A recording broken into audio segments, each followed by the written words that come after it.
विधायक कार्यालय में सभी मीडिया बंधु का हम स्वागत करते हैं। और आज हिंदुओं का पावन पर्व, रंगों का त्यौहार होली की समस्त पूर्णिया की जनता, बिहारवासी और देश के समस्त सनातनियों को मैं होली पर्व की शुभकामना देता हूं। होली उत्सव प्रेम, भाईचारा, एकता और सौहार्द का संदेश देता है। प्रहलाद की भक्ति, भगवान की शक्ति का साक्षात प्रमाण आज होलिका दहन के रूप में बुराई पर अच्छाई के विजय का दिन है। आइए हम सब मिलकर के होली का त्यौहार, रंगों का त्यौहार, रंगों की खुशियों के साथ मनावें। आप सबों का जीवन सुख और समृद्धि से भरपूर हो,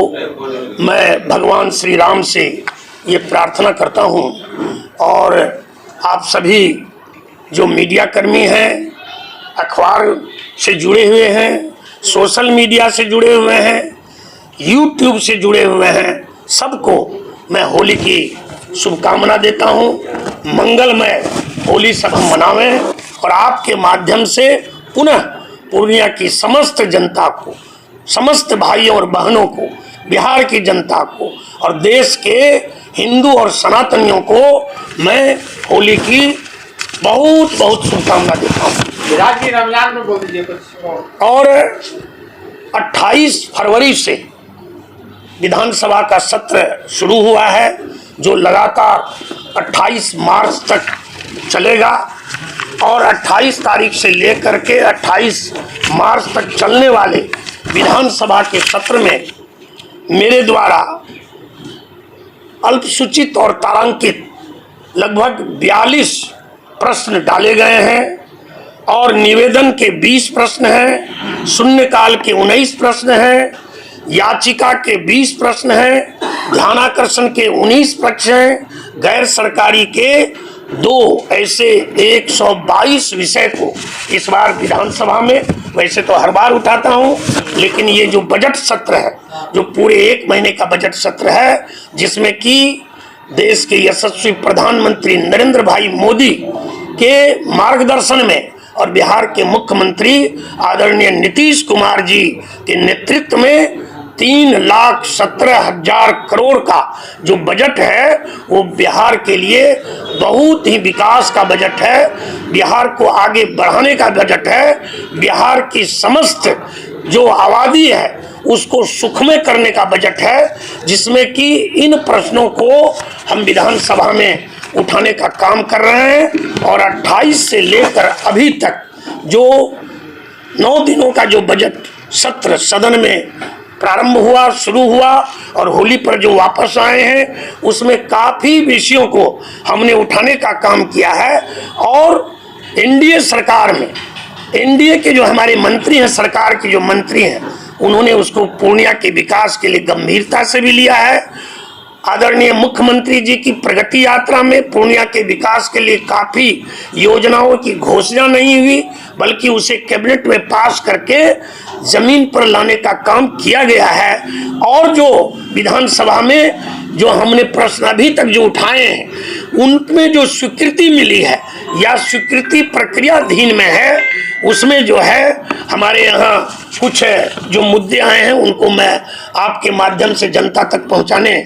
का विषय रख रहा हूँ। 2000 क्षमता का अटल कला भवन जो प्रमंडल स्तर पर बनना है, वो स्वीकृति प्रक्रिया में है। पूर्णिया में 2000 क्षमता का जिस तरह प्रेक्षागृह बना हुआ है, उसी तरह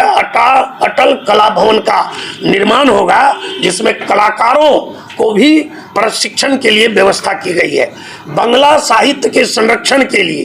पुस्तकालय का निर्माण जो है वो प्रक्रियाधीन है, स्वीकृति की प्रक्रियाधीन में है, आगे वो मिलेगा। उद्यमी, काफ़ी उद्यमी हमारा पूर्णिया उद्योग से काफ़ी आगे बढ़ा है। उसमें उद्यमी जो हमारा बियाडा सिटी और मरंगा में है, वहां पर बैंक की स्थापना, डाकघर की स्थापना एवं स्वास्थ्य केंद्र की स्थापना के लिए सरकार ने स्वीकार किया है और कामगारों के लिए कैंटीन का निर्माण वहां पर हो रहा है। ईस्ट ब्लॉक में हमारा जो है वैसे 7 पुल हमको बनाना है, लेकिन इस बार 2 पुल की स्वीकृति हमें इस बार के विधानसभा के सत्र में मिली है। रामपुर बेलवा में जो हमारा धार है उस पर एक ब्रिज बनेगा और एक विक्रम पट्टी जो हमारा धार है हरदा और लालगंज के बीच में, वहां पर एक लंबा पुल बनेगा जिससे कि लगभग आधे दर्जन पंचायत एक दूसरे से जुड़ जाएंगे। और सौरा नदी जो पूर्णिया में है उस पर रिवर फ्रंट बनाने के लिए और जो आपका सिटी से जो SH60 है कप्तान पुल हो करके और 31 बाईपास तक जो ये बांध है सौरा का बांध, इस बांध पर सड़क का निर्माण के लिए हमने मंत्री जी से कहा, उन्होंने गंभीरता से लिया है और इन दोनों योजना की स्वीकृति प्रक्रियाधीन है जिससे कि पूर्णिया में एक रिंग रोड का विकास होगा। शहर का भट्टा बाजार,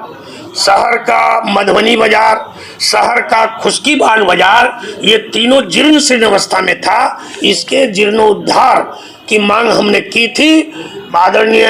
नगर विकास मंत्री ने उसकी स्वीकृति दी है और उसका भी काम बहुत जल्दी पूर्णिया में होगा जिससे सब्जी वाले, दुकान वाले सारे लोगों को सहूलियत मिलेगी। शहर में STP योजना, सीवरेज सिस्टम